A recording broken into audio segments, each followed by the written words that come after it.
Hello everyone, welcome to my channel. నా పేరు విజయ్. ఆ రోజు సాయంత్రం రాత్రి 9:30 అవుతుంది. ఆర్డర్ కోసం రెస్టారెంట్ బయట సాయి వెయిట్ చేస్తూ ఉన్నాడు. కానీ ఆర్డర్ ఏం రాకపోవడంతో వాళ్ళ లవర్ చెప్పిన మాటలు సాయి గుర్తు చేసుకుంటున్నాడు. తను నాతో లైఫ్ అంతా కలిసి ఉంటానని చెప్పింది, కానీ ఇప్పుడు నా దగ్గర డబ్బులు లేకపోయేసరికి వేరే అబ్బాయిని పెళ్లి చేసుకోనికి రెడీ అయింది. ఇప్పుడు ఎలా అయినా నేను డబ్బులు సంపాదించి తనని పెళ్లి చేసుకోవాలి అని సాయి అలా ఆలోచిస్తూ రెస్టారెంట్ బయట కూర్చుని ఉంటాడు. ఈలోపు సాయి ఫోన్కి ఒక మెసేజ్ వస్తుంది. తన లవర్ సాయి ఫోన్కి మెసేజ్ చేసింది. వాళ్ళ డాడీ వాళ్ళ ఫ్రెండ్ కొడుకుతో తనకి మ్యారేజ్ ఫిక్స్ చేశారని, ఇంకో 3 డేస్లో సాయిని ఏదోలా డబ్బులు అరేంజ్ చేసి తనని పెళ్లి చేసుకోవాలని, లేదా వాళ్ళ డాడీ చూసిన సంబంధాన్ని తను చేసుకుంటానని సాయికి మెసేజ్ చేసింది. ఆ మెసేజ్ చూసి సాయి చాలా బాధపడతాడు. సాయి అలా కూర్చొని ఈ డెలివరీ బాయ్ జాబ్ చేస్తూ తక్కువ జీతంలో ఇంకెన్నాళ్ళు చేయాలి, ఈ జాబ్ గురించి నా లవర్ కూడా నాకు దూరం అయిపోయింది అని అనుకుంటూ ఉంటాడు. ఈలోపు సాయికి ఒక ఫోన్ వస్తుంది. అవతల ఫోన్లో నుండి ఎవరో ఒక లేడీ మాట్లాడుతుంటారు. తనకి చాలా ఆకలిగా ఉందని, తనకొక స్పైసీ చికెన్ బిర్యానీ కావాలని ఆవిడ ఆర్డర్ చేస్తుంది. సాయి ఆ ఆర్డర్ని తీసుకుని ఆ లేడీ యొక్క ఇంటి అడ్రస్ అడుగుతాడు. అప్పుడు ఆ లేడీ వాళ్ళ ఇంటి అడ్రస్ హౌసింగ్ బోర్డ్ కాలనీలో హౌస్ నెంబర్ 706 అని సాయికి చెప్తుంది. లాస్ట్లో బిర్యానీ మాత్రం ఒక 20 మినిట్స్లో తేవాలని, తనకి చాలా ఆకలిగా ఉందని మళ్ళీ మళ్ళీ చెప్పుద్ది. దాంతో సాయి, ఓకే మేడం, మీరు చెప్పినట్టే 20 మినిట్స్లో మీ డెలివరీ మీకు వస్తుంది అని చెప్పి సాయి అదే రెస్టారెంట్ లోపలికి వెళ్ళి ఒక స్పైసీ చికెన్ బిర్యానీ చెప్పి తన బైక్ మీద గూగుల్ మ్యాప్స్ ఓపెన్ చేసుకుని ఆ లొకేషన్ పెట్టుకుని స్టార్ట్ అవుతాడు. అలా వెళ్తుండగా దారిలో కొంచెం ముందుకు వెళ్ళేసరికి దారంతా ఖాళీగా ఉంటూ అటు ఇటు పెద్ద పెద్ద చెట్లతో నిండి రోడ్డంతా భయంకరంగా ఉంది. అప్పుడు సాయి అనుకుంటాడు, ఇదేం దారిరా బాబు, ఇంత భయంకరంగా ఉంది అని అనుకుని అలానే వెళ్తాడు. అలా వెళ్తుండగా ఒక 4 రోడ్ జంక్షన్ వస్తుంది. కరెక్ట్గా అక్కడికి వెళ్ళేసరికి బైక్కి ఏం ప్రాబ్లం వచ్చిందో ఏంటో సడన్గా బైక్ ఆగిపోతుంది. అప్పుడు సాయి ఎలా డల్ అయిపోయి, నాకున్న ప్రాబ్లమ్స్ చాలా అన్నట్టు దీనికి తోడుగా ఈ బైక్ కూడా నన్ను వేధిస్తూనే ఉంది అని చాలా బాధపడతాడు. ఇలాంటప్పుడు ఎవరైనా తెలిసిన వాళ్ళు వస్తే బాగుండు అని అనుకుంటాడు. దూరంగా ఒక బండి రావడం చూస్తాడు. ఈలోపు సాయి ఆ బైక్ దగ్గరికి వచ్చేసరికి దగ్గర నుంచి చూస్తే ఆ బైక్ మీద ఉన్నది సాయి యొక్క ఫ్రెండ్ అజయ్. అప్పుడు అజయ్ సాయి దగ్గర బైక్ ఆపి, ఏ సాయి, ఇక్కడేం చేస్తున్నావు, ఈ టైంలో ఇక్కడేం పని నీకు అని అడుగుతాడు. అయితే సాయి అజయ్కి జరిగిందంతా చెప్తాడు. ఇలా ఫుడ్ డెలివరీ ఇవ్వడానికి వెళ్తున్నాను, ఈలోపు దారిలో బైక్ ఆగిపోయింది, ఏమైందో ఏంటో నాకు ఏం అర్థం అవట్లేదు, ఇప్పుడు చూపించాలంటే ఇక్కడ మెకానిక్ కూడా ఎవరుండరు అని అజయ్కి చెప్తాడు. అవును అజయ్, మరి ఈ టైంలో నీకు టైం పని అని అడుగుతాడు. ఓ అదా, వీకెండ్ కదా, నా డిగ్రీ క్లాస్మేట్స్తో అలా పార్టీకి వెళ్ళాను, తిరిగి వస్తుంటే నువ్వు కనిపించావు అని అంటాడు. ఓహో ఓకే అని చెప్పి అప్పుడు సాయి అజయ్ని అర్జెంటుగా ఒక లేడీకి ఫుడ్ డెలివరీ చేయాలి, నీ బైక్ మీద వెళ్ళాలి, ఆర్డర్ ఇచ్చేసి వచ్చేద్దాం రా అని అడుగుతాడు. ఇంకా లేడీస్ అనడంతో అజయ్ వెంటనే ఒప్పేసుకుంటాడు. అయితే సాయి బైక్ అక్కడే పక్కన పార్క్ చేసి అజయ్ బైక్ మీద ఆ ఇంటికి స్టార్ట్ అయ్యారు. అలా ఒక 10 మినిట్స్ వెళ్తూ ఉండగా రోడ్డంతా ఖాళీగా ఉంది. కానీ ఆవిడ చెప్పిన అడ్రస్కి వీళ్ళైతే వచ్చేసారు. అక్కడైతే ఏమీ ఇల్లులు కనిపించట్లేదు. అయితే సాయికి వచ్చిన నెంబర్ నుంచి మళ్ళీ సాయి కాల్ చేశాడు. మేడం, మీరు చెప్పిన అడ్రస్కి వచ్చేసాం, ఎక్కడైతే ఏ ఇల్లు లేదు అని అడుగుతారు. అప్పుడు ఆ లేడీ అంటారు, అటే కొంచెం ముందుకు రండి బాబు, ముందుకొస్తే ఒక పెద్ద బిల్డింగ్ ఉంటుంది, అదే మా ఇల్లు అని చెప్తారు. దాంతో సాయి ఓకే మేడం అని చెప్పి అక్కడి నుంచి బయలుదేరుతారు. అలా కొంచెం ముందుకు వెళ్ళేసరికి ఒక పెద్ద బిల్డింగ్ కనిపిస్తుంది. సాయి అజయ్ అక్కడికి వెళ్ళి గేట్ బయట వాళ్ళ బైక్ని పార్క్ చేసి డోర్ దగ్గరికి వెళ్ళి బెల్ కొడతారు.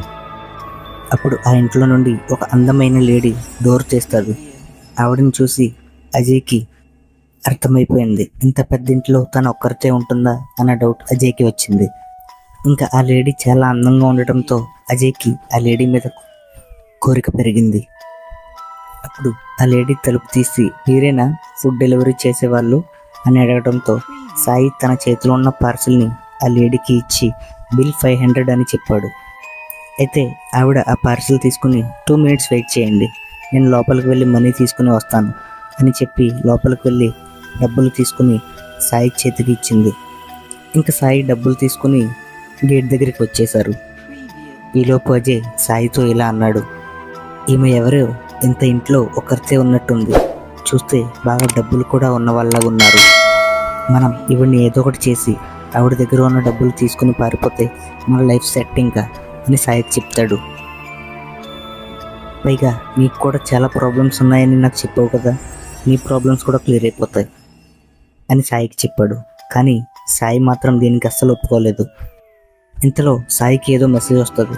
ఏంటా అని తీసి చూస్తే, నా మ్యారేజ్ ఫిక్స్ అయిపోయింది, ఇంతకీ నువ్వేం డిసైడ్ అయ్యావు అని తన లవర్ సాయికి మెసేజ్ చేసింది. ఆ మెసేజ్ చూసి సాయి తనకి డబ్బు ఎంత అవసరమో గుర్తొచ్చి ఇంకా అజయ్ చెప్పిన పనికి సరే అన్నాడు. ఇంకా వాళ్ళిద్దరూ డిసైడ్ అవ్వి ఆ ఇంట్లోకి వెళ్దామని వెనక్కి వెళ్ళి డోర్ ఓపెన్ చేసేసరికి ఆ డోర్ లాక్ చేసి లేదు. వాళ్ళిద్దరికి ఏం అర్థం కాలేదు. ఆ లేడీ ఇంత ధైర్యంగా డోర్ అన్లాక్ చేసుకుని ఎలా ఉంది అని అజయ్కి డౌట్ వచ్చింది. కానీ అజయ్ అంతగా ఏం పట్టించుకోలేదు. వాళ్ళిద్దరు లోపలికి వెళ్ళిపోయారు. సాయి లాకర్ ఉన్న రూమ్ కోసం చాలా వెతుకుతున్నాడు. కానీ అజయ్ మాత్రం ఆ లేడీ మీద అజయ్కి కోరిక ఉండిపోవడంతో ఆ లేడీని వెతుకుతూ తన రూమ్కి వెళ్ళాడు. సాయి మాత్రం డబ్బు కోసం లాకర్ ఉన్న రూమ్ గురించి వెతుకుతుంటే చివరికి లాకర్తో ఒక రూమ్ కనిపించింది. అమ్మయ్య అని సాయి దగ్గరికి వెళ్ళి ఆ లాకర్ ఉన్న డోర్ పగలకూడదామని చూశాడు. కానీ ఆ డోర్ యొక్క హ్యాండిల్ పెట్టుకుని లాగేసరికి లాకర్ డోర్ రావడంతో సాయి షాక్ అయిపోయాడు. సరే అని ఆ డోర్ ఓపెన్ చేసి చూస్తే ఆ లాకర్ నిండా డబ్బు ఇంకా బంగారంతో నిండి ఉంది. ఇంకా సాయి సంతోషంకి హద్దులు లేవు. మరోవైపు అజయ్ ఆ లేడీ రూమ్లో తనని వెతుకుతూ ఉన్నాడు. అలా వెళ్ళగా ఒక రూమ్లో ఆ లేడీ కనిపించింది. అప్పుడు ఆ లేడీ అజయ్ని చూసి, హే మిస్టర్, మీకు ఇక్కడ ఏం పని, మళ్ళీ లోపలికి ఎందుకు వచ్చారు అని అడిగింది. అప్పుడు అజయ్, మీరు చాలా అందంగా ఉన్నారు, మీలాంటి అమ్మాయిని నేను ఇంతవరకు చూడలేదు, ఈరోజు రాత్రి ఎట్టి పరిస్థితుల్లో మీతో గడపాల్సిందే అని ఆ లేడీకి చెప్తాడు. అయితే దీంతో ఆ లేడీ భయపడి పక్కనే ఉన్న రూమ్లోకి, కనెక్టింగ్ రూమ్ ఉంటే అందులోకి వెళ్ళిపోతుంది. అజయ్ కూడా తన వెనకాలే పరిగెట్టి వెళ్తాడు. కానీ అజయ్ ఆ రూమ్లోకి వెళ్ళి చూసేసరికి షాక్ అయిపోతాడు. అజయ్కి ఒళ్ళంతా చెమటలు పట్టేసి టెన్షన్ వచ్చేస్తుంది. అక్కడ ఫ్లోర్ మీద చూస్తే 5 శవాలు పడి ఉంటాయి. ఏంటా అని దగ్గరికి వెళ్ళి చూస్తే వాళ్ళంతా ఒకే రకమైన ఫుడ్ డెలివరీ యూనిఫామ్ వేసుకుని ఉన్నారు. ఆ శవాలు పురుగులు పట్టేసి దాదాపు కుళ్ళిపోయే స్థితిలో ఉన్నాయి.